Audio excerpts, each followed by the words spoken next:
Praise the lord. మన ప్రభు అయిన యేసయ్యకు మహిమ ఘనత ప్రభావములు కలుగునుగాక. Praise the lord. మంచిది, మనందరం కూడా ప్రార్థన చేసుకొని మీకా గ్రంథాన్ని ధ్యానం చేసుకుంటా ఉన్నాము. ప్రార్థన చేసుకుందాం. మహాపరిశుద్ధుడైన తండ్రి, ఈ సాయంకాల వేళలో మరొకసారి శక్తి కలిగిన బలమైన స్వరాన్ని వినుటకు నీ కృపను మీరు మాకు అనుగ్రహించినందుకు స్తోత్రాలు. పాటల ద్వారా, ఆరాధన ద్వారా, ఉపదేశం ద్వారా, ప్రార్థన ద్వారా, దిద్దుబాటు ద్వారా మమ్మల్ని అందరినీ పవిత్రులుగాను పరిశుద్ధులుగాను మహిమగల నీ రాకడ కొరకు మమ్మల్ని అందరినీ మీరు సిద్ధపరిచినందుకు స్తోత్రాలు. పరిశుద్ధుడైన తండ్రి, ఈ సాయంకాల వేళలో నీ వాక్కును ఆత్మను పంపి మమ్మల్ని అందరినీ పరిశుద్ధపరిచినందుకు స్తోత్రాలు. నాయన, ఒకరిద్దరు కూడి ఉన్న చోట మీరు ఉంటానని సెలవిచ్చారు. అంత్య దినాల్లో మేము నీ రాకడ అతి సమీపంగా ఉన్న దినాల్లో మేము ఉన్నాం. కొద్ది మందిని మా కొరకై మీరు సిద్ధపరిచినందుకు స్తోత్రాలు. ఈరోజు రాత్రి నీ బలమైన శక్తి కలిగిన వాక్కును వినడానికి కృప చూపించినందుకు కృతజ్ఞతాస్తుతులు చెల్లిస్తూ మీకా పుస్తకంలో నుండి 3వ అధ్యాయము 5వ వచనం నుండి 12వ వచనం వరకు ఉన్న విషయాలన్నీ కూడా నీ బిడ్డలతో నాతో మీరు మాట్లాడి బలపరిచినందుకు కృతజ్ఞతాస్తుతులు చెల్లిస్తూ యేసు నామములో అడిగి పొంది ఉన్నాము తండ్రి, ఆమేన్. ప్రార్థన ఆలకించి అడిగినవన్నీ మన జీవితంలో జరిగించి విశ్వాసము ద్వారా జయమిచ్చి నడిపించిన యేసయ్యకు స్తోత్రము చేయదము. స్తోత్రం స్తోత్రం స్తోత్రం స్తోత్రం స్తోత్రం స్తోత్రం. తండ్రి, కుమార, పరిశుద్ధాత్మ దేవునికి స్తోత్రము చేయదము. స్తోత్రం స్తోత్రం స్తోత్రం స్తోత్రం స్తోత్రం స్తోత్రం. ఆమేన్. నిహాలేరమ్మా,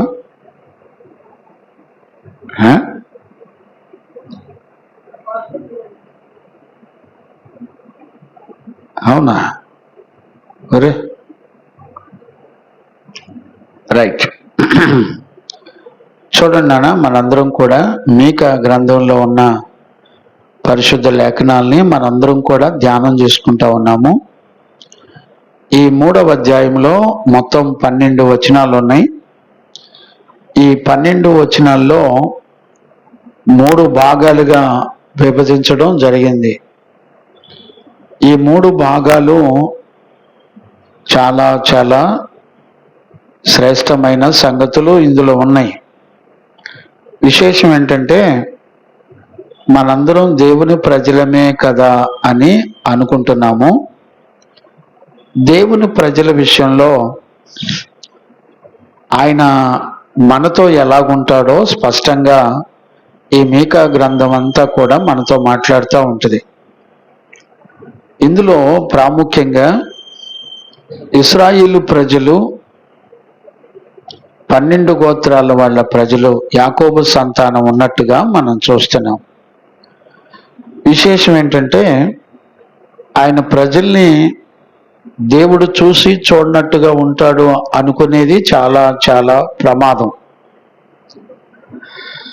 ఆయన దేవునికి విరోధమైన ఏ పాపం మనలో ఉన్నా ప్రతిదీ దేవుని దగ్గర లెక్క అప్పజెప్పవలసి ఉంది.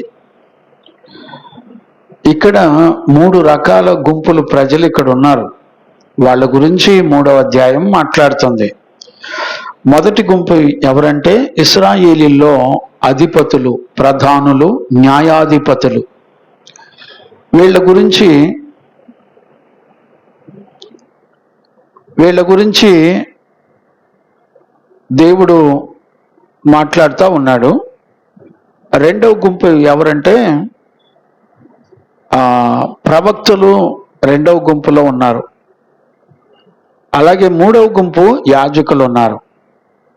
ఈ 3 రకాల ప్రజల విషయంలో దేవుని యొక్క తీర్పులు ఎలాగున్నాయో తెలియజేసే పత్రికే ఈ మీకా గ్రంథం.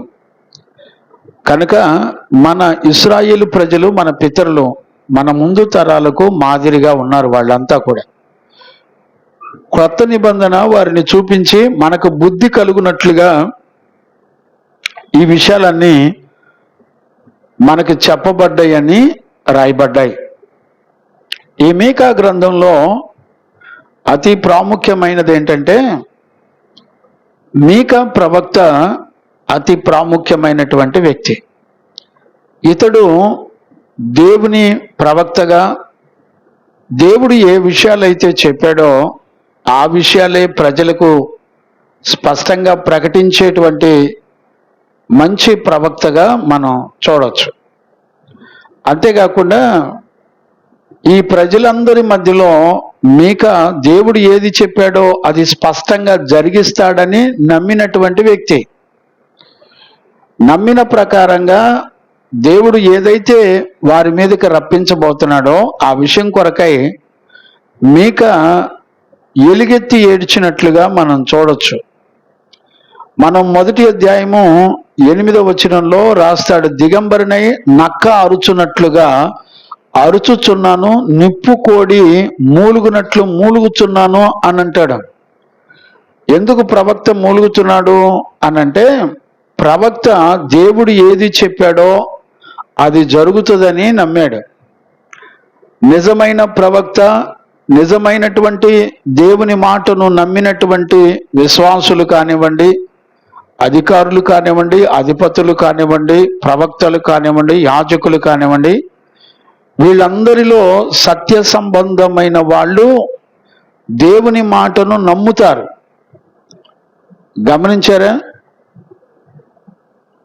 దేవుని మాటను స్పష్టంగా నమ్ముతారు.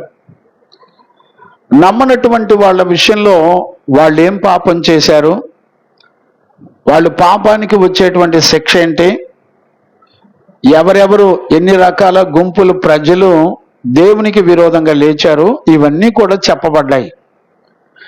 ఇప్పుడు ఇవన్నీ వింటున్నప్పుడు మనందరికీ అర్థం కావలసినటువంటి విషయం ఏంటి?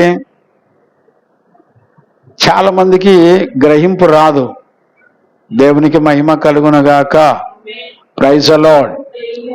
చాలా మందికి గ్రహింపు రాదు. వింటున్నప్పుడు మన పితరుల్లో ఏం జరిగింది, ఇప్పుడు మనలో ఏం జరుగుతుంది అనేటువంటిది మనకు అర్థం కావాలి. ఆ రోజుల్లో మన పితరులను మోసపరిచినటువంటి ఆత్మ ఈ రోజున మనలను కూడా మోసపరుస్తుందని మన ముందు తరాలలో ఉన్నటువంటి పితరులో జరిగినటువంటి విషయాలు మనకి చూపించడం జరుగుతుంది. ఇక్కడ చాలా మంది దేవుని ప్రజల్లో ఉండేటువంటి ధీమా ఏంటంటే, దేవుడు దయగలిగినోడు, ప్రేమ కలిగినోడు, మనం ప్రార్థనకి వెళ్తున్నాం కాబట్టి ఏమనడం అని అనుకుంటున్నారు. ఇక్కడ చాలా మందికి అర్థం కాని సమస్య ఏంటంటే, దేవుడు న్యాయాధిపతి అని అర్థం కావట్లా. దేవుడు ఖచ్చితంగా ఎవరెవరి ప్రవర్తనకి వారికి జీతం ఇస్తాడు. మనకు దేవుడిచ్చిన భాగ్యం ఏంటంటే, ఇందులో శేషాన్ని మిగిలించి వాళ్ళ ద్వారా దేవుని సంతానాన్ని అభివృద్ధి చేస్తానని దేవుడు మాట ఇచ్చాడు. శేషం అంటే ఎవరు? వాళ్ళు చేసిన పొరపాట్లని ఎవరైతే పశ్చాత్తాపడతారో. ఈ రోజుల్లో చూడండి, కనీసం ఇంట్లో భార్య భర్తను కానీ, భర్త భార్యను కానీ, లేకపోతే పిల్లలు తల్లిదండ్రులు కానీ, తల్లిదండ్రులు పిల్లల్ని కానీ దూషించినా కూడా పశ్చాత్తాపడే మనసు మాత్రం ఉండటంలా. దేవుడు ఏమంటాడంటే, ఉగ్రతలో దేవుని యందు విశ్వాసం ఉంచిన పిల్లలు ఉగ్రత పాలైనప్పటికీ కూడా వాళ్ళు పశ్చాత్తాపడి మనసు మార్చుకున్నప్పుడు వారిని ఉగ్రత నుండి తప్పించి శేషంగా దేవుడు ఎన్నిక చేసుకొని వారిని కాపాడుకుంటాడు. ఇక్కడ మనకు అర్థం కావలసినటువంటి విషయం ఏంటంటే, ఒక పక్క దేవుని ప్రజలే దేవునికి విరోధంగా బ్రతుకున్నప్పుడు, ఆయన తీర్పులు మన మీదకి వచ్చినప్పుడు ఏ పిల్లలైతే పశ్చాత్తాపడతారో, మనసు మార్చుకుంటారో, దేవుని సంపూర్ణతకు సమానంగా ఎదుగుతారో వాళ్ళ మీద దేవుడు కనికరపడతాడు. తిరిగి వాళ్ళందరినీ కూడా కాపాడుకుంటాడని దేవుని యొక్క వాక్యం మనకి మీకా పుస్తకంలో స్పష్టంగా నేర్చుకుంటూ వచ్చాం. ఇప్పుడు 3 గుంపుల్లో మొదటి గుంపు ఎవరు అంటే, అన్యాయపు అధిపతులు అని మనం లాస్ట్ సెక్షన్లో మనం చదువుకున్నాం. రెండవ గుంపు ఎవరంటే అబద్ధపు ప్రవక్తలు అని మనం చదువుకున్నాం. మూడవ గుంపు ఎవరు అంటే అద్భుతంగా నటించే వేషధారుల గుంపు. అంటే అర్థం ఏంటంటే, ఈ న్యాయాధిపతులు, అలాగే ప్రవక్తలు, ఈ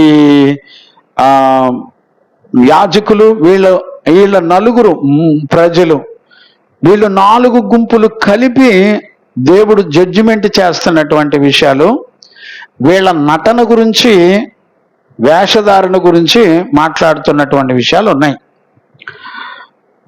ఇందులో మనందరం కూడా గమనించవలసినటువంటి విషయం ఏంటంటే 3వ అధ్యాయం 1 నుంచి 4 వచనాల్లో అన్యాయపు అధిపతులను గురించి రాయబడింది. 3వ అధ్యాయం 5వ వచనం నుంచి 8వ వచనం వరకు అబద్ధ ప్రవక్తలను గురించి రాయబడింది. 3వది న్యాయాధిపతులు, అధిపతులు, ప్రవక్తలు, వీళ్ళందరినీ కలిపి, ప్రజలందరినీ కలిపి వీళ్ళ నటన, వేషధారణ గురించి రాయబడినటువంటి విషయాన్ని మనందరం కూడా చూడగలుగుతున్నాం. దేవునికి మహిమ కలుగునగాక. Praise the Lord. నేనేమంటానంటే ఈ వీళ్ళల్లో ఉన్న లక్షణాలే మనందరిలో కూడా ఉంటాయి అనే విషయాన్ని మరలా నేను జ్ఞాపకం చేస్తున్నాను. ఎందుకంటే మనం మొదటి గుంపుని గనక అన్యాయపు అధిపతులను గురించి మనం లాస్ట్ సెక్షన్లో ధ్యానం చేసాం. లాస్ట్ ఫ్రైడే మనం దీన్ని ధ్యానం చేసుకుంటూ వచ్చాం. ఈ అన్యాయపు అధిపతులు ఒకప్పుడు ఎవరు అంటే దేవుడు వీళ్ళ ప్రార్థన ఆలకించి జవాబిచ్చేవాడు. అంటే వీళ్ళు దేవుని చట్టం, న్యాయం తెలిసి జాగ్రత్తగా వాళ్ళ జీవితాన్ని నడిపించుకునేటువంటి జనాంగం. వీళ్ళే మధ్యలో ఏమైపోయిందంటే వీళ్ళు అన్యాయపు అక్రమాల వైపు తిరిగిపోయారు. దేవుడు అందుకనే ఈ న్యాయాధిపతులకి ఆయన ముఖాన్ని మరుగు చేసుకొని వాళ్ళకి పనిష్మెంట్ ఇచ్చాడు. అంటే అర్థం ఏంటంటే ముఖాన్ని మరుగు చేసుకోవడంలో ఉన్న ఉద్దేశం ఏంటంటే ఇక వాళ్ళ పాపాలు వాళ్ళకి జ్ఞప్తికి రావు. వాళ్ళు ఏం చేసినా ఒక కుష్ఠవ్యాధిగ్రస్తుడికి శరీరంలో ఎలుకలు వచ్చి కొరుకుతున్న స్పందన ఎలా ఉండదో స్పర్శ ఉండదండి. అంటే ఇక దేవుడు వారి ప్రార్థన ఆలకించడం, దేవుడు ఇక వారి వైపు చూడడం మీరు గుర్తుపడుతున్నారని నేను అనుకుంటున్నాను. మనందరం భయపడాలి. ఇక పశ్చాత్తాపంతో కూడిన మనసు ఎవరిలో ఉండదో వాళ్ళు ఖచ్చితంగా వాళ్ళకి దేవుని ముఖం మరుగైపోయింది అని అర్థం. చాలా మందిలో ప్రారంభంలో దేవుని వెంబడించేటప్పుడు చాలా పశ్చాత్తాపడి అయ్యా నన్ను క్షమించమని ఏడ్చేవాళ్ళు. ఈ రోజుల్లో మీరు చూడండి, ఏ సంఘములో చూసినా, ఎక్కడ మీరు పరీక్షించి చూసినా పశ్చాత్తాపం అనేది ప్రజల్లో కనపడతలా. అయ్యో నేను నా తల్లిదండ్రులకు విరోధంగా బ్రతికానే, నా దైవజనులకు విరోధంగా బ్రతికానే, అయ్యో నేను ఎదిరించి బ్రతుకుతున్నానే, నా సొంత ఇష్టానుసారంగా బ్రతుకుతున్నానే, దేవుడు తన వాక్కును పంపి నాతో మాట్లాడిన నా బ్రతుకులో దేవుని భయం లేకుండా, దేవుని తీర్పుల గురించిన ఆలోచన భయం లేకుండా చాలా ధైర్యంగా వెళ్ళిపోతున్నానే, నాకు పశ్చాత్తాపంతో కూడిన మనసు రాలేదే అని బాధపడేవాళ్ళు కనపడతల్లా. దైవ చిత్తానుసారమైన దుఃఖము రక్షణార్థమైన మారు మనసును కలుగజేస్తూ ఉంటది. అంటే ఈ రోజుల్లో ఎలా మారిపోయినాయో మీరు గమనించండి.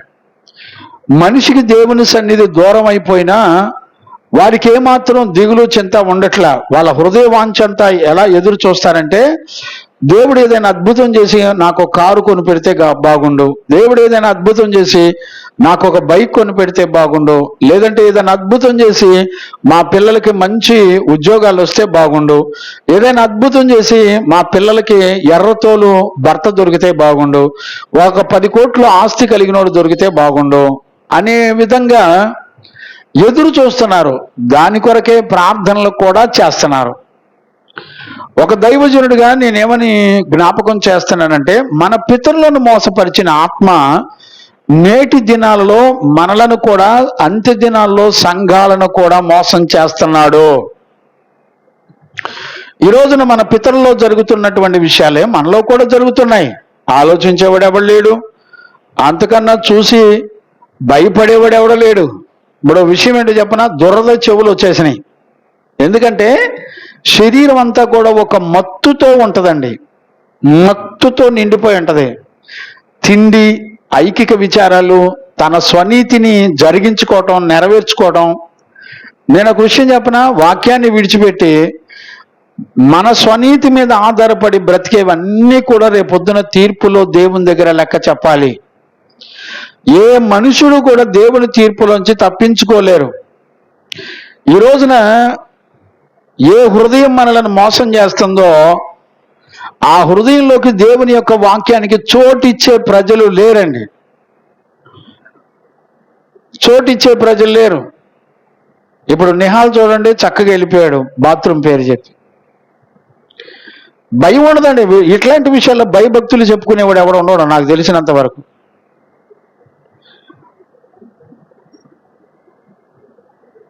దేవుని భయం లేకుండా బ్రతుకుతూ ఉంటారు అంతే. ఒక్కొక్క ప్రవర్తన చూసినప్పుడు దైవజనులకి గుండెలు బద్దలైపోతా ఉంటాయి.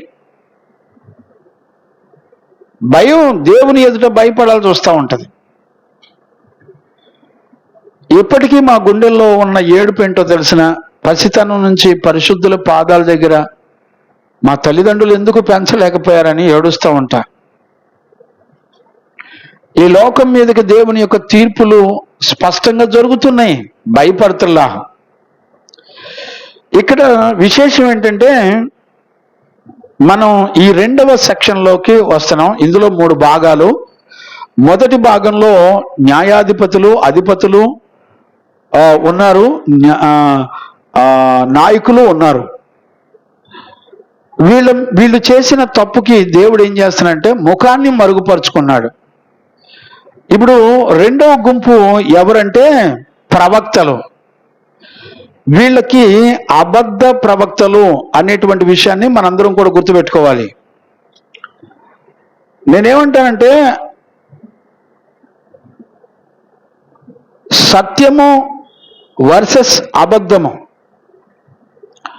ఈ రోజున అబద్ధ ప్రవక్తలను గురించి మనం చాలా చాలా జాగ్రత్తగా ఉండాలి. ఆ వాక్యాన్ని మనం చదువుకుందాం. మీకా గ్రంథము 3వ అధ్యాయము 5వ వచనాన్ని 6, 7, 8 వరకు మనం చదువుకుందాం. ఆహారం నములుచు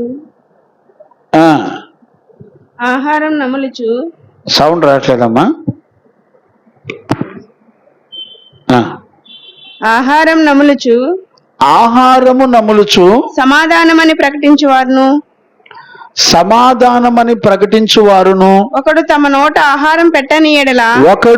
నోట ఆహారము పెట్టని ఎడల అతని మీద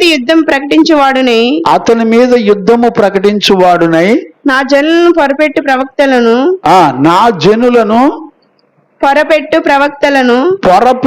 ప్రవక్తలను గూర్చి యెహోవా సెలవిచ్చినది ఏమనగా. చూడండి,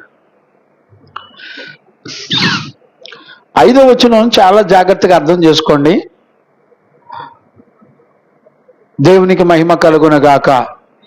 తమకు దొరికిన ఆహారమును నములుచు సమాధానమని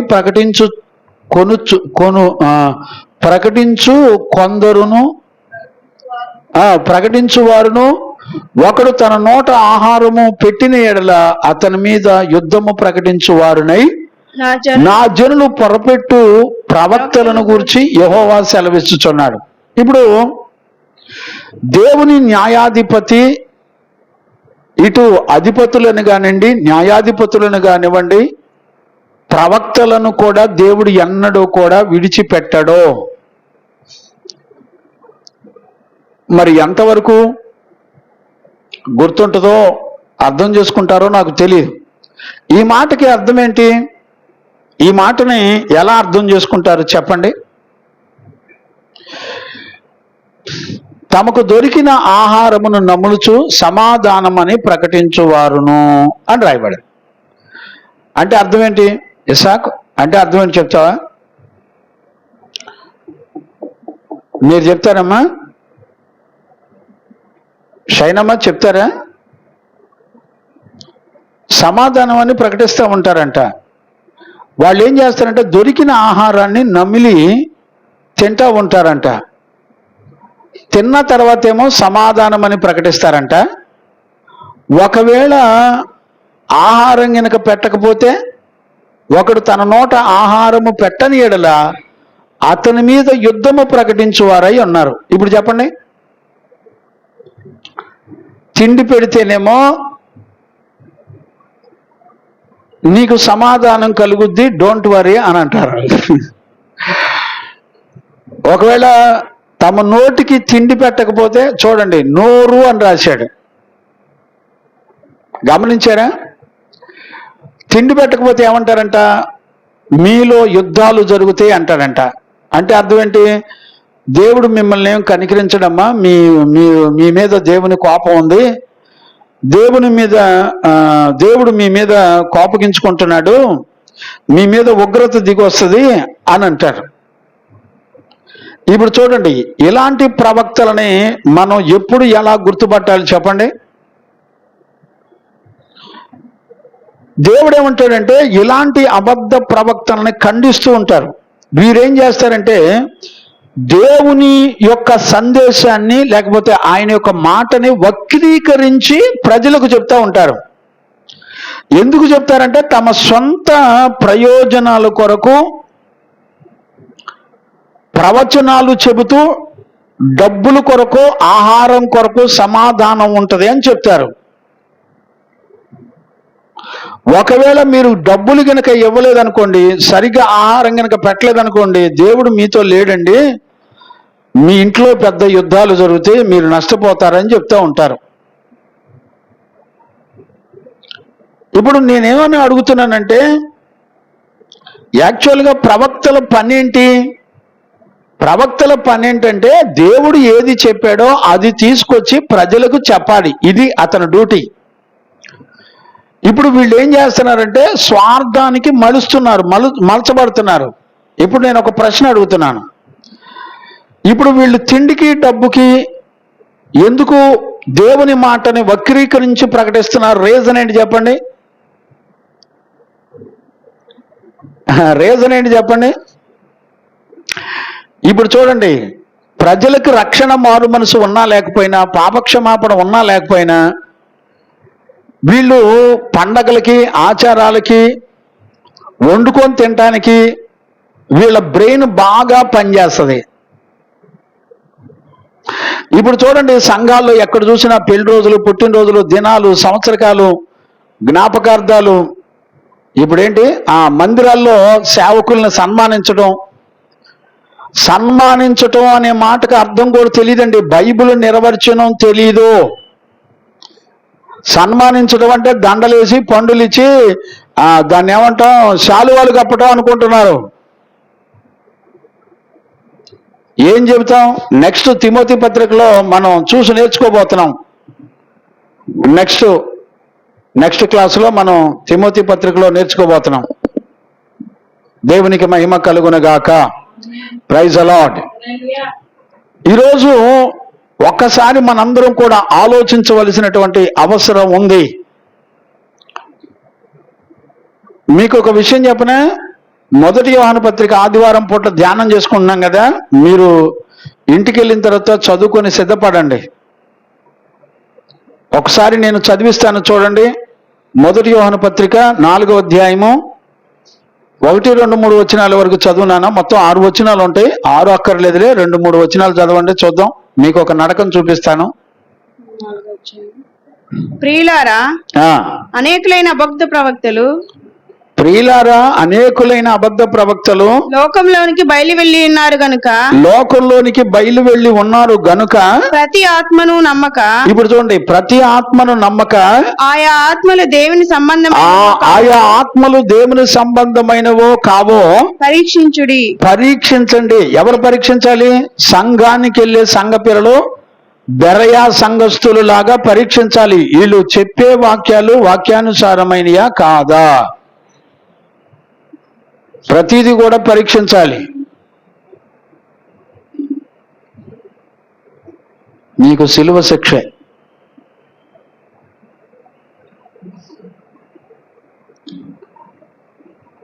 జాగ్రత్తగా అర్థం చేసుకోండి. బెరయా సంఘస్థులు అపోస్తుల కార్యాలు 17:11 అదే నా చూడండి నాన్న, అపోస్తుల కార్యాలు 17:11.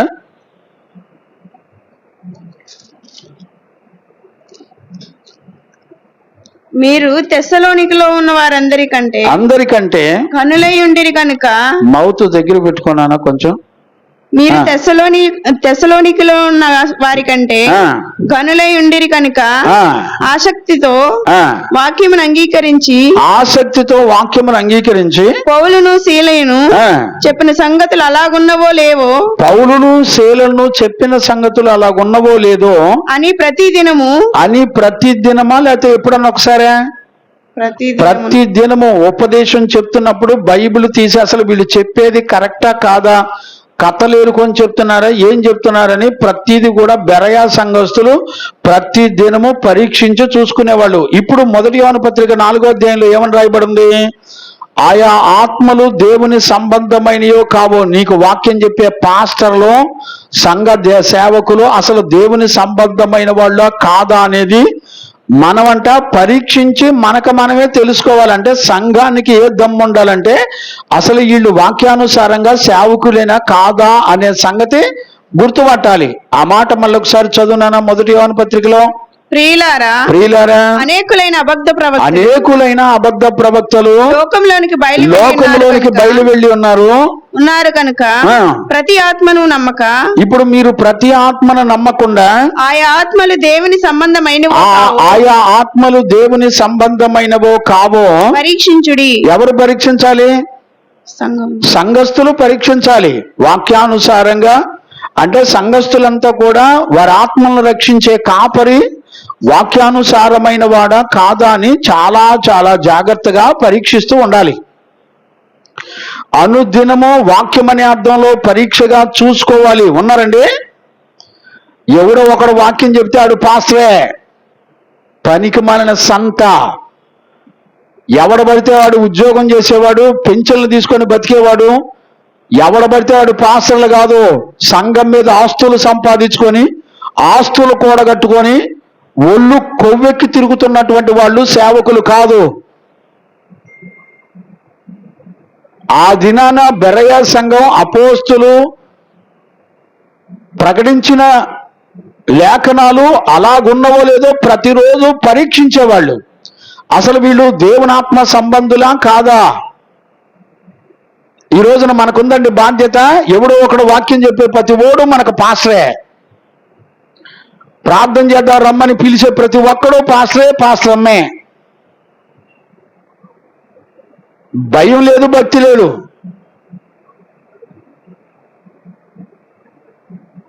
దేవుని వాక్యాన్ని చదివి తెలుసుకునే తీరిక లేదు. ఇప్పుడు ఆ వైఫైలు, నెట్లు, ఇక ఫోన్లు మొత్తం 24 గంటల బిజీయే. వాక్యాన్ని విన్న తర్వాత దేవుని ఎదుట ఒక మంచి తీర్మానంతో పశ్చాత్తాపంతో ప్రార్థన చేసుకునేవాడు విశ్వాసులు ఎవడు కనపడతల్లా. సేవకులు ఎవరు నటిస్తున్నారు అంతే. మీకేం చెప్తున్నారో తెలిసినా? ఇప్పుడు ఇక్కడ ఉన్నటువంటి యాజకులు కానీ ప్రవక్తలు కానీ వీళ్ళంతా తమ్మును మోసం చేసుకుని ఇతరులను కూడా మోసం చేస్తున్నారు. గుర్తుపెట్టుకోండి. వీళ్ళు ఏమంటారంటే ఏ ఉగ్రత మన మీదకి రాదు, దేవుడు మంచోడు అని చెప్తారంట. గమనిస్తున్నారండి?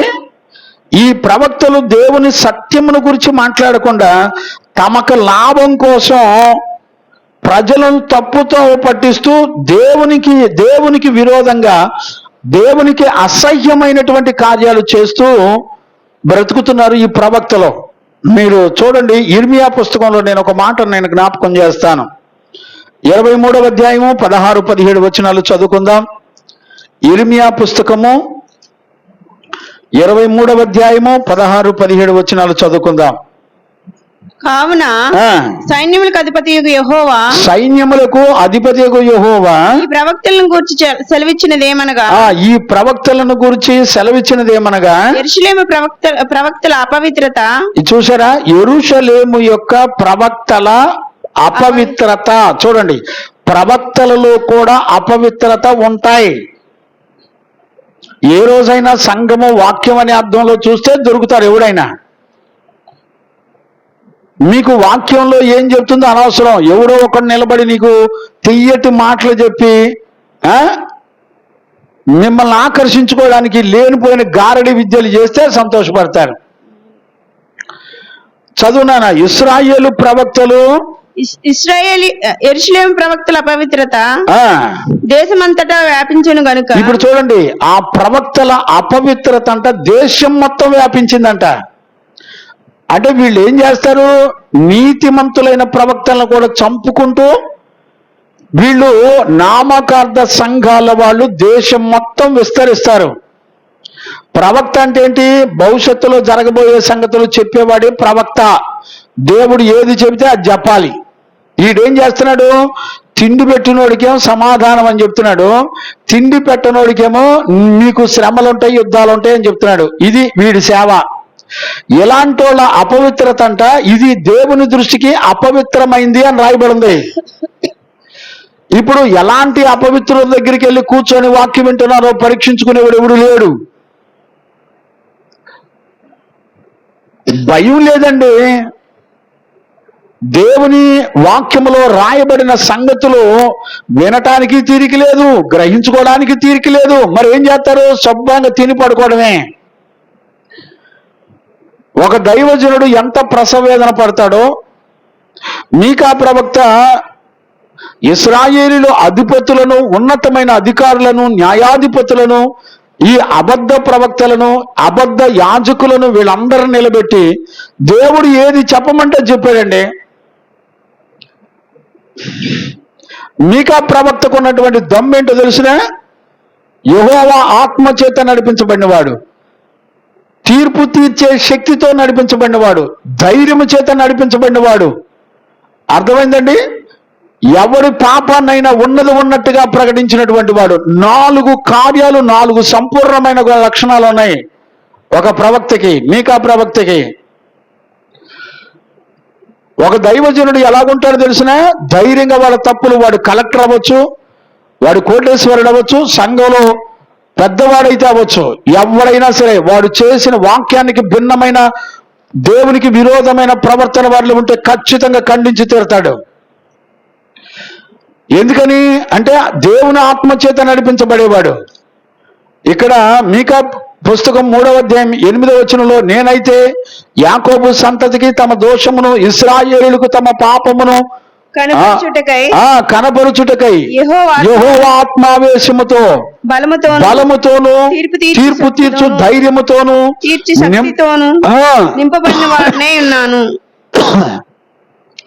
నింపబడిన వాడై ఉన్నాడు. సత్య సంబంధమైన దైవజనుడు ఎక్కడ ఎవరితోనో రాజీ పడ్డా. మన సహవాస మందిరంలో చిన్న అలికిడై చిన్న శబ్దం వినపడుతానండి, కేసులు పెట్టేస్తామని లెగుతున్నారు. భయం లేదు. మీ తిరుగుబాటుల్ని, మీ ప్రవర్తనని, మీ ఆలోచనలని, ఏం జరిగిందని దైవజనుని కనీసం వచ్చి అడిగేవాడేవాడు లేడు. కేసులు పెట్టేస్తారంట. భయం లేని మీ భక్తిని చూసి బాధపడుతున్నా, దిగులు పడుతున్నా. దేనికి రా నాయన రోషం నీకు? ఎవరి మీద కేసు పెడతారో నాయన నువ్వు? ఒళ్ళు దగ్గర పెట్టుకొని ప్రవర్తించండి. బెదిరిస్తే బెదిరిపోయేటువంటి సేవకులు కాదు. నువ్వు పోలీసులు నమ్ముకున్నావేమో, నేను జీవము గల సృష్టికర్తను నమ్ముకున్న దైవజనుని. నీ పిచ్చి నాటకాలు మా దగ్గర పనికిరావు. మహా అయితే చంపగలుగుతావు, మహా అయితే శిక్ష వేయిస్తావు, అక్రమాలు చెప్పి నేరం మోపి శిక్ష వేయించగలుగుతావు. ఎంతకు మించి నువ్వేం చేయలేవు. మీకా ప్రవక్త అక్కడ న్యాయాధిపతులు ఉన్నారు, అధికారులు ఉన్నారు, ఉన్నతమైన వాళ్ళు ఉన్నారు, అబద్ధ బోధకులు ఉన్నారు, అబద్ధ యాజకులు ఉన్నారు, మోసపరిచే యాజకులు ఉన్నారు. వాళ్ళ మధ్యలో నిలబడి వాళ్ళ పాపాన్ని గురించి చెప్తాడంట. ఎలా చెప్తాడో తెలిసిన? దేవుని ఆత్మ చేత, బలము చేత, ధైర్యము చేత. సత్యవాక్యం అంటే ఏంటో తెలుసా నీకు? దేవుని తీర్పులోకి నువ్వు ఉంటావనే భయం లేకుండా బరితెగించి తిరుగుతున్నావు. ఎవరిని బెదిరిస్తానికి నిలబడుతున్నారా నాయన మీరు? జాగ్రత్త. దేవుని తీర్పులకు భయపడండి. వీళ్ళంతా ఇశ్రాయేలీలే, దేవుని ప్రజలే. ఎవడి మీద తిరుగుబాటు చేద్దామని ఆలోచిస్తున్నావు? ఒళ్ళు దగ్గర పెట్టుకోండి, జాగ్రత్తగా ఉండండి. దేవునికి మహిమ కలుగునుగాక. చూడండి నాన్న, ఇక్కడ ఇర్మియా 16-17 2 వచనాలు చదివావు నాన్న. 23 ఇర్మియా పుస్తకం 23-16-17. అతడు ఆ, సైన్యములకు అధిపతి యెహోవా ఆ, ఇలాగ సెలవిచ్చుచున్నాడు, 23-16-17. మీ ప్రవచనములు ప్రకటించు ప్రవక్తల మాటలను ఆలకింపకుడి. ఆలకించమాకండి. వారు మిమ్మల్ని భ్రమ పెట్టుదురు. వారు మిమ్మల్ని అందరినీ కూడా భ్రమ పెడతారు. చూసారా? చెవి గలవారు విందురుగాక. మళ్ళీ చదువునానా? కావున ఆ. సైన్యములకు అధిపతి యెహోవా సైన్యములకు అధిపతి యెహోవా ఈ ప్రవక్తలను గురించి సెలవిచ్చినది ఏమనగా, ఇప్పుడు మీ దొంగ అబద్ధ బోధకులను గురించి సెలవిచ్చేది ఏంటో తెలిసిన? యెరూషలేము ప్రవక్తల అపవిత్రత దేశమంతటా వ్యాపించును గనుక తినుటకు మాచుపత్రియు త్రాగుటకు చేదు నీళ్లను నేను వారికి ఇచ్చుచున్నాను. దేవుని దగ్గర నుంచి మనకు జీతం వచ్చి పడిద్ది. ఆయన తీర్పుల ప్రకారం మన నెత్తి మీదకి వచ్చి పడతాయి. నేను ఇక్కడ చెప్పేది ఎవరిని బెదిరించడానికి కాదు. లేఖనంలో దేవుడు ఏం చెప్పాడో అది చెప్పాలి. నేను ఆయన తీర్పుల గురించి చెప్పాల్సి వస్తే చెప్పాలి. ఏం చూసుకొని గర్వం నీకు? ఒక దైవజనుడు ప్రాంగణంలో దేని కొరకు దైవజనుడు కష్టపడుతున్నాడు తెలీదా? మైండ్ పనిచేయదా నీకు? ఒక నీతిమంతుడు దేని కొరకు ప్రయాసపడుతున్నాడు? ఒక ఆత్మకు జరిగే నష్టాన్ని జరగనికుండా అడ్డుపడతాడు, కాపాడుకుంటాడు. నీకు నోరు ఉంది కదా, బలం ఉంది కదా అనుకుంటున్నావా? యేసుకేలు పుస్తకంలో కూడా చదువునానా? యేసుకేలు పుస్తకం 13వ అధ్యాయం 10వ వచనం చదువునానా? 13:10. సమాధానం ఏమీ లేకపోయినను, సమాధానం ఏమీ కూడా లేకపోయినా వారి సమాధానం అని చెప్పి. ఇప్పుడు నీ ఇంటి బతుకులు చూసుకోండి, మీ జీవితాలను చూసుకోండి. దేవుని తీర్పు ఒక పక్క, మన కుటుంబాల మీద, పిల్లల మీద ఉగ్రత అనుభవిస్తున్నాం ఒక పక్క.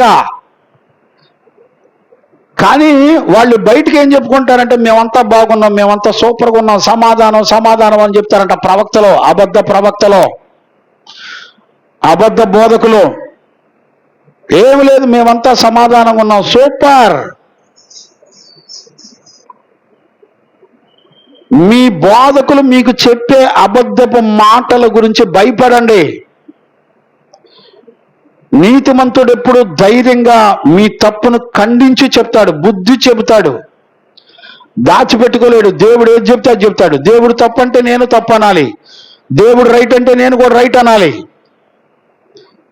వాక్యాన్ని దాటి ఎవరితో రాజీ పడినా కూడా దేవుని తీర్పుల నుంచి మనుషుడు తప్పించుకోలేడు. దేవునికి మహిమ కలుగునుగాక. చదవండి నాన్న, మీకా పుస్తకం 3వ అధ్యాయం 6వ వచనం కంటిన్యూ చేయనా? నా జనులను పొరపెట్టు ప్రవక్తలు గూర్చి యెహోవా ఇలాగూ సెలవిస్తున్నాడు. ఇప్పుడు ప్రవక్తల గురించి దేవుడు ఏం తీర్పు తీరుస్తున్నాడో చెప్తున్నాడు. చదవండి, 6వ వచనం చదువునానా? 3:6. మీకా 3:6. మీకు దర్శనము కలగకుండా, మీకు దర్శనములు కలగకుండా రాత్రి కమ్మును, సోదె చెప్పకుండా మీకు చీకటి కలుగును. ఇప్పుడు సోదె చెప్పడం అంటే అర్థం ఏంటి? దేవుని వాక్యంలో ఉన్నది కాకుండా నువ్వేది మాట్లాడినా నువ్వు సోదరుడు అయిపోతావు, గుర్తుపెట్టుకో. ఇప్పుడు సంఘాలకు ప్రవక్తలు ఏం చెప్తున్నారు తెలిసిన? సోది చెప్తున్నారు. నీ బతుకు ఎలాగున్నా, నీతిమంతులకు విరోధంగా లేచినా నువ్వు దీవించబడతావు, నువ్వు నెంబర్ 1 మంచిదానివి, నువ్వు నెంబర్ 1 మంచోడివి, జాగ్రత్త. ఒక సత్య సంబంధమైన నీతిమంతుడిని గుర్తుపట్టే పరిస్థితులు నీ గుండెల్లో లేవు, నీ చూపుల్లో లేవు, నీ మాటల్లో లేవు, నీ ప్రవర్తన లేవు. నువ్వు మళ్ళీ విశ్వాసివి, నువ్వు మళ్ళీ గుడికి వెళ్ళేవాడివి.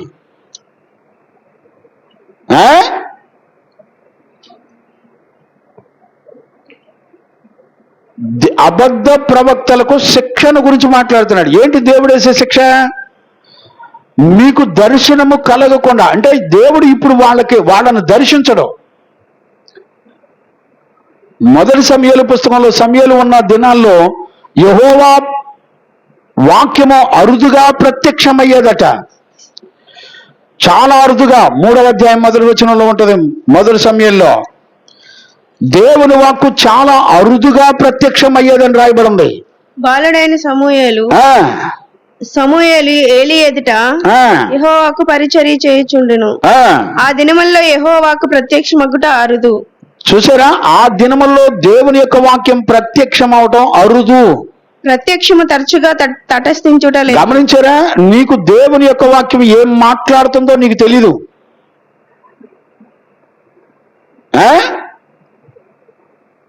ఒక పరిశుద్ధుణ్ణి నీతిమంతుణ్ణి కాపుదల కాసుకోవాలా? మీ సేవకులు కూడా అట్టానే చేస్తారా? మిమ్మల్ని ఏమనలేక ప్రభువుకి అప్పగిస్తున్నా. బలహీనులు ఉంటారు, శ్రమలో ఉండేవాళ్ళు ఉంటారు, మోసపోయిన వాళ్ళు ఉంటారు. దేవుని మందిరంలో ఎన్నో నష్టాలు కలిగిన వాళ్ళు దేవుని మందిరంలోకి వచ్చి సేద తీర్చబడతా ఉంటారు. తెలీదు నీకు? కనీసం అడిగన్న కనుక్కోవాలిగా.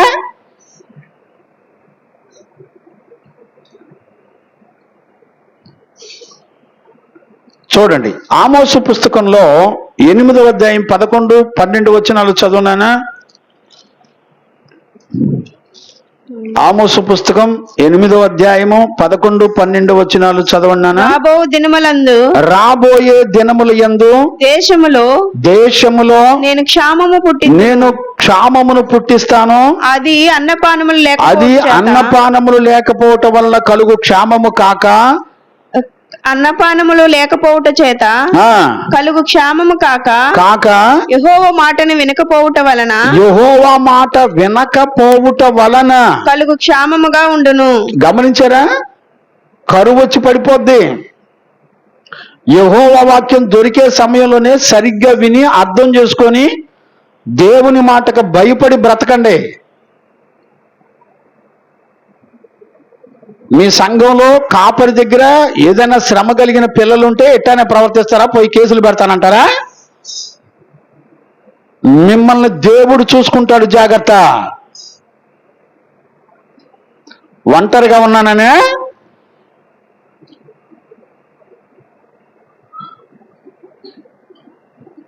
ఆ రోజుల్లో యెహోవా వాక్యము కొరకు తూర్పు దిక్కు మొదలుకొని పడమటి దిక్కు వరకు యవ్వనులంతా కష్టపడి ఎతుకుతారంట. ఆ రోజున నీకు బుద్ధి చెప్పే వాక్యం దొరకదు. ఈ అంత్య దినాల్లో దేవుడు తన సత్యవాక్యము ద్వారా తన ప్రజలతో మాట్లాడుతున్నాడు. సరి చేసుకోండి. ఎవరైనా సరే, నేనైనా సరే, మీరైనా సరే, మనందరం ఎవరైనా సరి చేసుకుందాం. తప్పులేదుగా.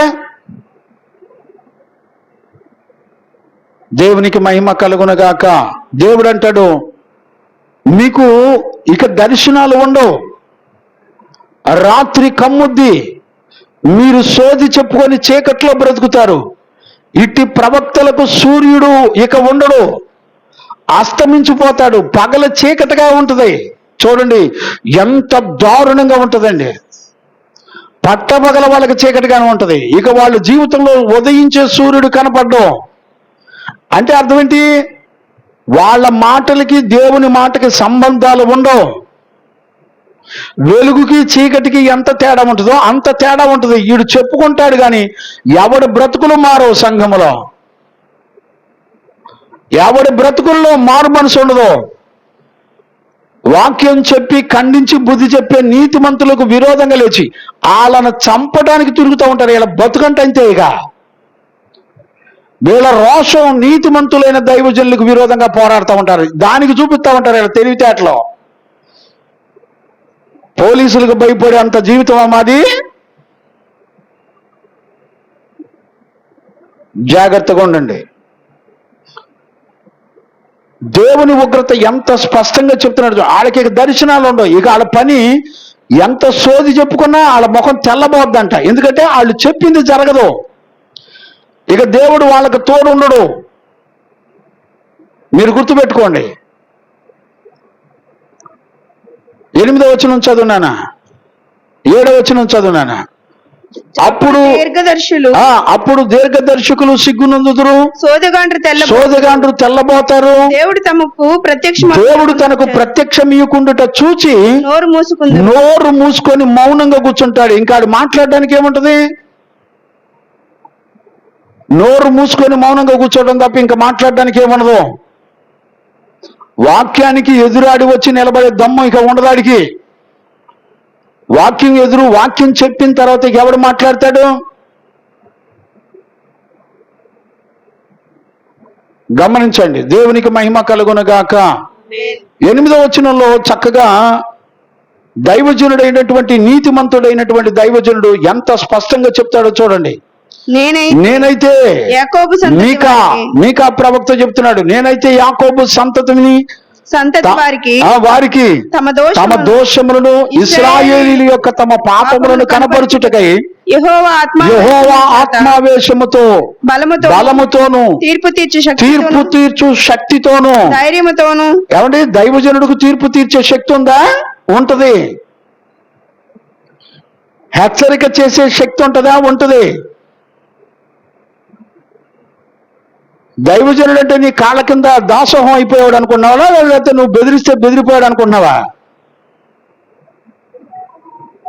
దేవుడు ఏది చెప్పమంటే అది రోషంగా చెప్పి చనిపోవడానికి సిద్ధంగా ఉన్న సేవ ఇది. సంఘంలో ఎవరు లేకపోతే గోడకైనా చెప్పుకునే రకం. సత్యాన్ని ప్రేమించేవాడు, దేవుని సత్యవాక్యాన్ని గ్రహించులోనే నా దగ్గరికి వస్తారు. సంఘం అంటే 10,000 మంది కాదు, మచ్చ లేనోడు సంఘం, కళంకం లేనోడు సంఘం, వాక్యము చేత ఉదక స్నానం చేయబడేవాడు సంఘం. నువ్వు గుడికి వెళ్ళొచ్చి కానుకలు ఇస్తే సంఘం అనుకుంటున్నావా ఏంటి? నువ్వు ఎక్కడ నేర్చుకున్నావు? ఏ బైబిల్లో నేర్చుకున్నావు? ఏ వాక్యాలు వింటున్నావు? కాబట్టి ఈ మీకా పుస్తకం 3వ అధ్యాయం 5వ వచనం నుంచి 8వ వచనం వరకు మనం చూస్తే అబద్ధ ప్రవక్తలను గురించి స్పష్టంగా రాసినట్టుగా మనందరం కూడా చూస్తున్నాం. దేవునికి మహిమ కలుగునుగాక.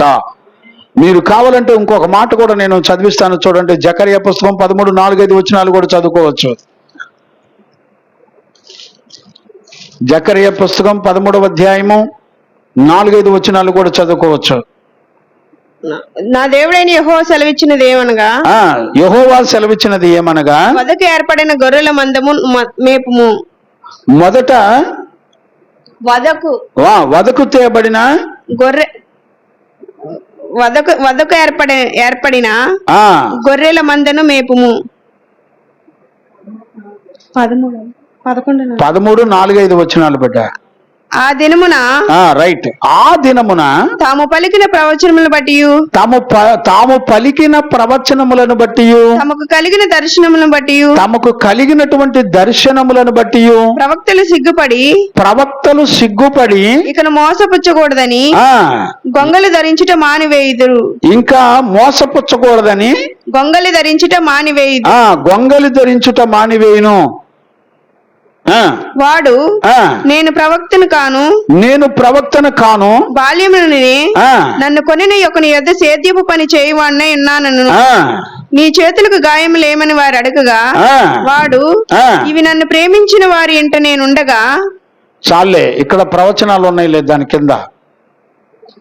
ఇర్మియా పుస్తకం 14, 14, 15 వచనాలు కూడా చదవచ్చు. 14, 14, 15 వచనం కూడా చదవచ్చు. యెహోవా నాతో ఇట్లనెను, ప్రవక్తలు నా నామమును బట్టి అబద్ధములు ప్రకటించుచున్నారు. అబద్ధాలు దర్జాగా ప్రకటిస్తారు. నేను వారిని పంపలేదు. నేను అసలు వాళ్ళని పంపలేదు. వీళ్ళు వచ్చిన కాడి నుంచి పండగలు, ఆచారాలు, మనుషుల చేత కల్పించబడిన పద్ధతులు మొత్తం నేర్చుకొని పూలదండలు వేసుకోవడం, సన్మానాలు వేసుకోవడం, ఇదే పని. ఒకరినొకడు పొగుడుకోవడం. సత్యవాక్యం ఏం చెబుతుందో అసలు సన్మానానికి ఆ మాటకు అర్థం ఏంటో చూసేవాడు లేడు.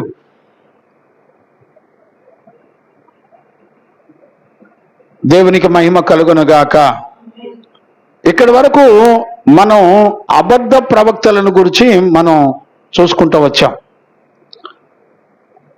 3వ అధ్యాయం 9వ వచనం నుండి చూస్తే ఇక్కడ న్యాయాధిపతులు, ప్రవక్తలు, యాజకులు వీళ్ళందరినీ కలిపి వీళ్ళు ఎంత చక్కటి నటన చేస్తారో చూడండి. ఇక్కడ నుంచి మనం కొంచెం ముందుకు వెళ్ళి చదువుకుందాం. చదువు నాన్న, 9వ వచనం కూడా చదువు, నాకు టైం యాకోబు సంతతి వారి ప్రధానులారా, యాకోబు సంతతి వారి ప్రధానులారా, ఇశ్రాయేలీల అధిపతులారా, ఇశ్రాయేలీల అధిపతులారా, న్యాయమును తృణీకరించుచు, వీళ్ళు ఎంత మేధావులో చూడండి, న్యాయమును తృణీకరించుచు దుర్నీతిని నీతిగా ఎంచువారులారా. మాట ఆలకించుడి. చూసారా, దుర్నీతిని, దుష్టుడు యొక్క నీతిని ఇదే నీతి అని చెప్పి మాయ మాటలు చెప్పే బోధకులు ఎక్కువైపోయారు ఇవాళ. దేవుడు చెప్పని పద్ధతులన్నీ నేర్పి సంఘాలను మోసం చేస్తూ దర్జాగా బ్రతుకుతున్నారు.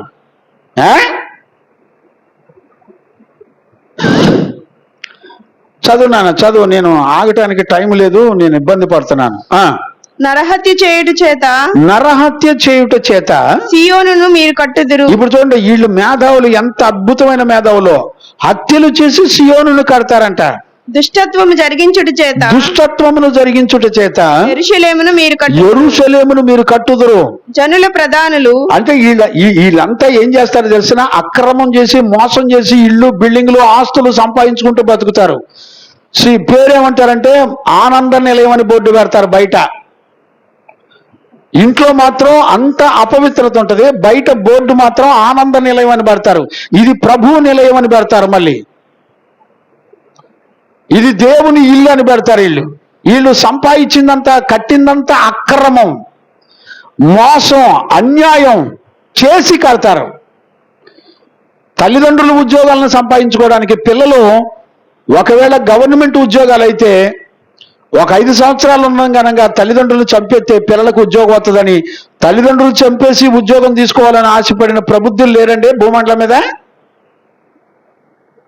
వీళ్ళు అక్రమం చేసి, అన్యాయం చేసి ఉద్యోగాలు సంపాదించుకొని అక్రమంగా కట్టి, మేము కట్టింది సియోన్ అని చెప్తారంట, యెరూషలేమును కడతాం అంటారంట, దేవుని ఇల్లును కడతాం అని చెప్తారంట. మా బిల్డింగ్ ఏంటో తెలిసినా దేవుని బిల్డింగ్ అంటారంట. చూడండి ఎంత పచ్చి మోసమో చూడండి. ఇంకా 11వ వచనం అంటారు, జనుల ప్రధానులు లంచము పుచ్చుకొని తీర్పులు తీరుస్తారంట, వారి యాజకులు కూలికి బోధిస్తారంట. నేను వచ్చి వాక్యం చెప్పాలంటే 10,000 నా రేటు, మార్కెట్ రేటు. ఇవాళ రాజమండ్రి జాన్వేశ్వరి గారు వచ్చి వాక్యం చెప్పాలంటే 1,50,000, అరగంటకి 1,50,000, గంటన్నరకి 3 లక్షలు రేట్లు పెట్టేశారండి పాస్టర్లో. ఇలాంటి చెత్త మోక గురించి ఆ రోజున మీకా ఎదిరించి చెప్పాడండి. వాళ్ళు చేస్తున్న అక్రమాలను గురించి. వాళ్ళ పేరు ఏం పలుకుతారు తెలుసా? మేము కట్టేది సియోన్. అక్రమంతో నువ్వు కట్టేది సియోన్ ఏంటారు నాయన. దేవుని భయం లేకుండా బ్రతికేది కాకుండా, నీ ఇష్టం వచ్చిన ఆలోచనతో భయం భక్తి లేకుండా బ్రతికేది కాకుండా, నువ్వు ఇంట్లో నీ జీవితంలో సియోనును కడతావా, యెరూషలేమును కడతావా, దేవుని పట్టణాన్ని కడతానని చెప్తాడంట. దేవుడు నన్ను, నా ఇంటిని ప్రేమించి ఇదంతా ఇచ్చాడని చెప్తాడంట. వీడు తెచ్చి కట్టిందంతా ఆళ్ళ మోసం చేసి, ఏళ్ళ మోసం చేసి, అక్రమం చేసి తీసుకొచ్చి కట్టినోడు వీడు. ఎవరిని మోసం చేసినా దేవుని తీర్పుల్ని ఎవడు మోసం చేయలేడు. వాళ్ళు చెప్తున్నారు, యాజకులు కూలికి బోధిస్తారంటండి, వాళ్ళు లంచము పుచ్చుకొని అన్యాయపు తీర్పులు తీరుస్తారట. ఎలాంటి ప్రజలు తెలిసిన ఆ రోజున 4వ శతాబ్దంలోనే ఇలాంటి బ్రతుకులు ఉన్నాయి సంఘంలో. ఈ రోజున ఇంకా భయంకరంగా ఉన్నాయి. చదువు కంటిన్యూ చేయి. ప్రవక్తలు ద్రవ్యము కొరకు సోది చెప్పుదురు. ప్రవక్తలు ద్రవ్యము కొరకు సోది చెప్పుదురు. అయినను వారు యెహోవాను ఆధారము చేసుకొని, యెహోవా మన మధ్యనున్నాడు కదా. ఇప్పుడు చూడండి వాళ్ళు ఎంత చక్కగా చెప్తారో గమనించారండి. ద్రవ్యానికి సోది చెప్పుకుంటూ బ్రతుకుతూ డబ్బుల కోసం వాక్యం చెప్పుకుంటా బ్రతుకుతూ, యెహోవా నేను ఆధారం చూసుకొని బ్రతుకుతున్నాను, ఆయన మన మధ్యలో ఉన్నాడు కదా, ఏ ఏ కీడును కీడు మనకు రానేరదని అనుకుందురు. మన మీదకి రాదు అని చెప్తారంట. ఫండమెంటల్ గా నువ్వు ఎట్టున్నా పర్లేదు, ఏ కీడు మీ మీదకి రాదు, మీరు చక్కగా ఉంటారు, మీరు మంచిగా ఉంటారని చెప్తారంట. చూసారండి, ఈ రోజున మన కళ్ళ ముందల అక్షరాలు జరుగుతున్నాయి. ఫోటోలు వేసి ప్రవక్త అని రాయాలి ఈడి ముఖానికి. ఈడి ముఖం వాల్ పోస్ట్లో వేసుకోవడానికి 100 సార్లు దానికి మేకప్లు వేసి డిజైన్లు వేపించి వేసుకుంటాడు. ఈడి ముఖం అందం కోసం ఎన్ని రకాల ఫోటోలైనా తీసుకుంటాడు, యాంగిల్స్. వీళ్ళంట ఆత్మలను రక్షించి దేవుని ఎదురు నిలబెడతారంట. ఎక్కడ నేర్చుకొని వచ్చి సేవ చేస్తున్నారా నాయనలారా? వాళ్ళు డబ్బుల కోసం సోది చెప్తారు. వారు యెహోవాను ఆధారం చేసుకొని, యెహోవా మన మధ్య ఉన్నాడు కదా, మన మీదకి ఏ కీడు రాదు, ఎంత చక్కగా చెప్పుకుంటారు చూడండి. 12వ వచనం, కాబట్టి చేను దున్నబడినట్లు మిమ్మల్ని బట్టి సియోను దున్నబడును, యెరూషలేమును రాళ్ల కుప్పలుగా చేస్తాను, మందిరమున్న పర్వతము అరణ్యములోని ఉన్నత స్థలము వలె అగును. అరణ్యంలో ఉన్నత స్థలం ఏముంటుందండి? అరణ్యంలో ఎప్పుడు చూసిన జంతువులు, అడవి మృగాలు ఉంటాయి. వీళ్ళ మందిరాలు కూడా అడవి మృగాల నివాసం ఉండే మందిరాలుగా మారిపోతాయి. దేవుని ఉగ్రత ఎంత మీద పడుతుందో చూడండి, గుర్తుపట్టే వాళ్ళు ఎవరు లేరు. గమనిస్తున్నారా? ఇక్కడ చూడండి, హబక్కు పుస్తకం 2వ అధ్యాయం 12వ వచనం చదువునానా?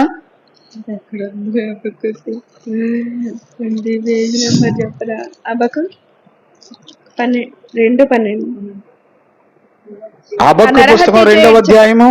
నరహత్య చేయుట చేత పట్టణమును కట్టించే వారికి శ్రమ. ఇప్పుడు చూడండి, నరహత్యలు చేసి పట్టణాలని కట్టించేస్తారంట. ఏమండి, ఇక్కడ మీకా 3:10 అదే రాయబడి ఉంది, నరహత్య చేయుట చేత సియోనును కట్టుదురు, దుష్టత్వము జరిగించుట చేత యెరూషలేమును కట్టుదురు. వీళ్ళు ఏం చేస్తారంటే అక్రమం చేత, మా పిల్లలు బాగా చదువుతున్నారు చూడండి అంటారు. ఈడు పెరిగి పెద్దోడై బాగా చదివిన తర్వాత ఈడు వీళ్ళ తల్లిదండ్రులే మర్డర్ చేస్తాడు, సరిపోద్ది. పిల్లల కళ్ళ ముందులో శాపగ్రస్తులే బ్రతుకుతూ ఉంటారు. వీళ్ళకి భయం ఏముండదండి, దేశ దిమ్మర్లై తిరుగుతూ ఉంటారు, దేవుని భయం లేకుండా తిరుగుతూ ఉంటారు. వీళ్ళకి భయం ఏముండదండి, వీళ్ళకి దిగులు చింతలు భయం ఏముండదు వీళ్ళకి. ఎందుకంటే వీళ్ళ కళ్ళ ముందులే దుష్టత్వం చేసి అక్రమం చేసి బ్రతుకుతూ ఉంటారు పిల్లలు, అయినా వీళ్ళకి భయం ఏముండదు. మా పిల్లలు మంచి దేవుని పిల్లలండి, దేవుడిచ్చాడండి వీళ్ళందరినీ, మంచిదే, దేవుడిచ్చాడు మంచిదే. వాళ్ళ బ్రతుకుల్లో ఏం జరుగుతుందో చూడండి, దేవుని ఉగ్రత జరుగుతుంది, దేవుని కోపాగ్ని నీ మీద, నీ పిల్లల మీద, ఇంటి మీద రగులుతుంది. చూసుకునేవాడెవడు లేడు, భయపడేవాడెవడు లేడు.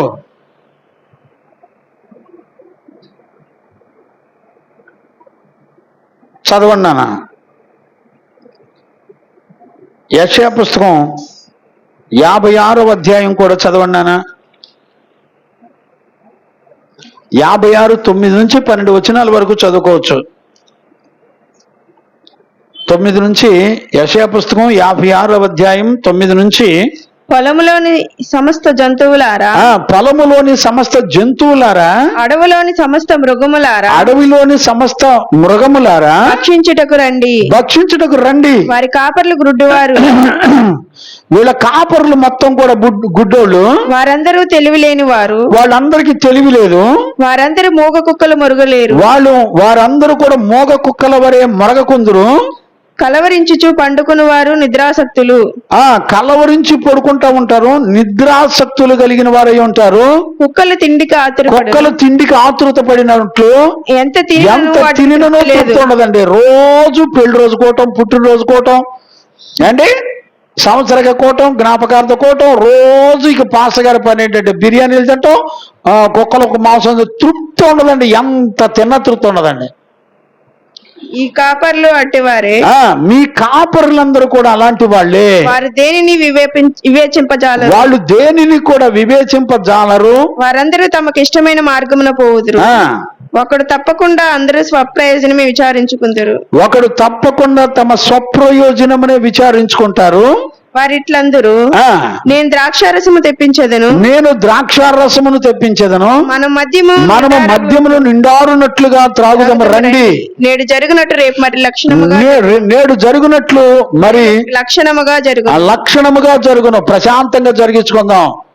రేపు దినం ఉంది, తద్దినం ఉంది, జ్ఞాపకార్థ కోట ఉంది, పండగ ఉంది, మా ఊరి పుట్టినరోజు ఉంది, మా అమ్మాయి పెళ్లి రోజు ఉంది, చేసుకుందాం రండి, తిందాం రండి, నేను ద్రాక్ష రసం తెప్పిస్తాను, ప్రశాంతంగా చేసుకుందాం. ఏంటి మన బతుకులన్నీ ఓ లేఖనాల్లో ఉన్నాయండి.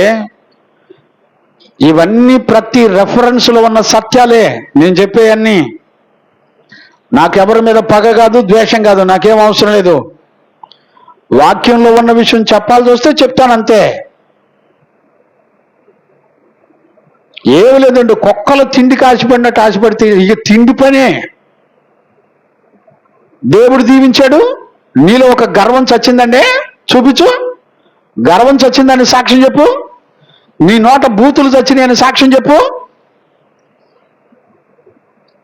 ఏం చెప్తావండి నువ్వు సాక్ష్యం? నా కన్నులకు దేవుడు పరిశుద్ధతనిచ్చాడని సాక్ష్యం చెప్పు. నాలో దేవుడు కోపం తీసేసాడని సాక్ష్యం చెప్పు. నీ ఇంట్లో ఉపవాస ప్రార్థన పెట్టుకొని, అయ్యా నేను ఒక గర్విష్టి వలె బతుకుతున్నానయ్యా, నాలో గర్వం చచ్చిపోవాలని ఉపవాస కోట ఇంట్లో పెట్టుకున్నావా ఎప్పుడన్నా?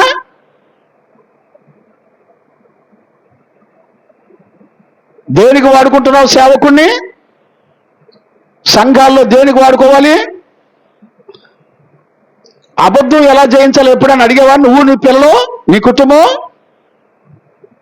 పరిశుద్ధ జీవితం నేను ఎలా చేయాలి అడిగావా ఎప్పుడన్నా? నోరు తెరిచి అడుగుతావా సేవకుని? నీకు పట్టిన కొవ్వ లాంటిది. నీ ఆత్మను రక్షించుకోవడానికి దైవజనుడు వాడుకో. అడగవు. ఏమడుగుతావు? పెళ్లి రోజు ఉంది పాస్టర్ గారు, మీరు వచ్చి కూటం పెట్టండి, మనందరం కలిసి వండుకొని మాంసం గీసం వండుకొని శుభ్రంగా తిని తాగుదాం. ఏమి సేవలు రా నాయనలారా, ఏమి సేవలు! పశ్చాత్తాపడేవాళ్ళు లేరు, ఉపవాసంతో జాగారాలు గడిపేవాళ్ళు లేరు, బ్రతుకును కడుక్కునేవాళ్ళు లేడు, అయ్యో నేను అక్రమం చేస్తున్నానని పశ్చాత్తాపడేవాళ్ళు లేడు, అయ్యో నేను ఇంట్లో సమాధానం లేకుండా చేస్తున్నానని దేవుని తీర్పు ఒక రోజు నా మీద వచ్చి పడిద్ది, నా ఇంటిలో నన్ను బట్టి సమాధానం లేదు, నేను ఎవరితోనూ సమాధానం లేకుండా బ్రతుకుతున్నాను, దేవుని పేరు చెప్పి మళ్ళీ భయం లేదు మీకు? ఒక రోజున దేవుని తీర్పు ఇదిగో. ఆ రోజున మీకా ప్రవక్త ద్వారా హెచ్చరించినటువంటి దేవుడు ఈ రోజున అంత్య దినముల యందు దేవుడు తన వాక్కును పంపి అదే మీకా గ్రంథములో నుంచి మనలందరినీ కూడా హెచ్చరిస్తున్నాడు దేవుడు. భయం లేదు? దేని కొరకు పోరాడాలి? వ్యభిచారులై, తాగుబోతులై, తిరుగుబాటుదారులై రోడ్ల మీద తిరుగుతున్నారు బ్యాచ్. నీకు ధైర్యం ఉంటే వాళ్ళకి తీసుకెళ్లి సువార్త చెప్పు. దైవజనుడిని తీసుకెళ్లి వాళ్ళకి పరిచయం చేసి వాళ్ళతో మాట్లాడచ్చు. దైవజనుడు ఒక క్రమశిక్షణలో బిడ్డలను పెంచేటప్పుడు కేసు పెడతామని లెగుతారా?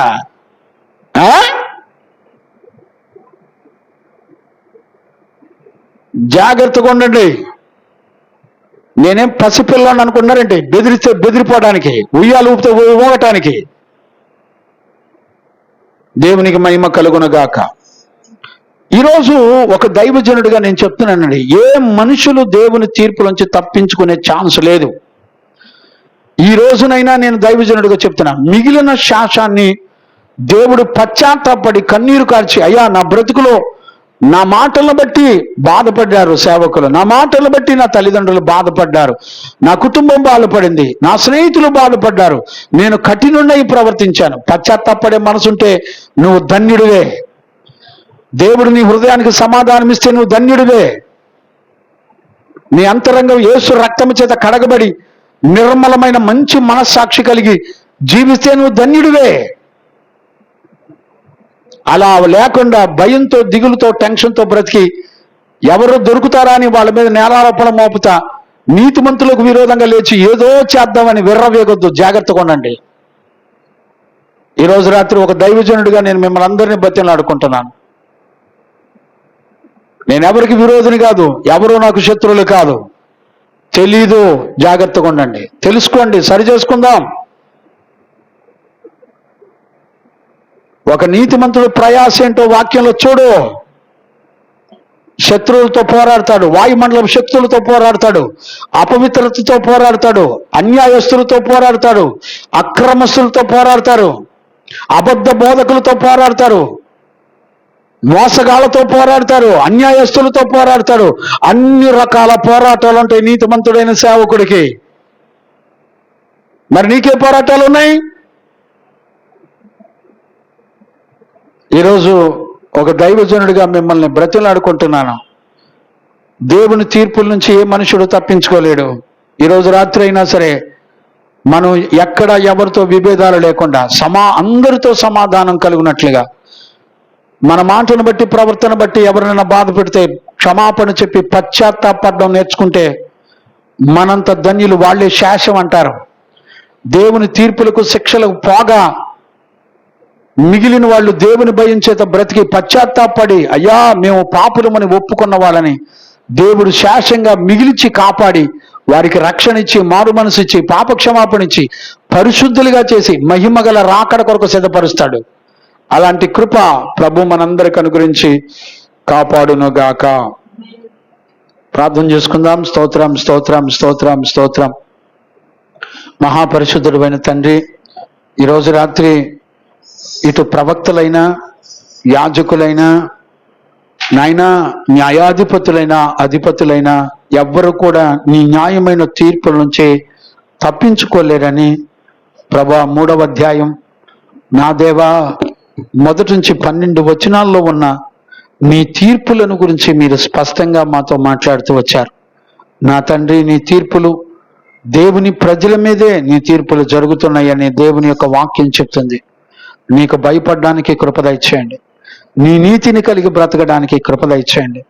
నాయనా, మేము మిగిలిన శాసముగా ఉండి పశ్చాత్తాపడి నీ కృపకు పాత్రులమై నాయనా మారు మనసు పొంది, మారు మనసుకు తగిన ఫలాలు ఫలించి నీ రాకడలో నిన్ను ఎదుర్కొనే ఆశీర్వాదాల చేత జీవించినట్లుగా కృప దయచేసినందుకు కృతజ్ఞతాస్తుతులు చెల్లిస్తూ యేసు నామములో అడిగి పొంది ఉన్నాము తండ్రి, ఆమేన్. ప్రార్థన ఆలకించి అడిగినవన్నీ పొందుకునే భాగ్యం ఇచ్చి నడిపించిన యేసయ్యకు స్తోత్రము చేయుదము. స్తోత్రం, స్తోత్రం, స్తోత్రం, స్తోత్రం. తండ్రి, కుమార, పరిశుద్ధాత్మ దేవునికి స్తోత్రము చేయుదము. స్తోత్రం, స్తోత్రం, స్తోత్రం, స్తోత్రం, స్తోత్రం. ఆమేన్. మన తండ్రి అయిన దేవునుడి, మన ప్రభు అయిన యేసుక్రీస్తు నుండి పరిశుద్ధాత్మని యొక్క అన్యోన్య సహవాసము, సన్నిధి, సమాధానము విశ్వసించిన బిడ్డలకును సకల పరిశుద్ధులకును యేసయ్య కృపా సమాధానము మనందరికి తోడయుండి నడిపించును గాక. ఆమేన్. హల్లెలూయా, హల్లెలూయా, హల్లెలూయా. అందరికీ వందనాలు.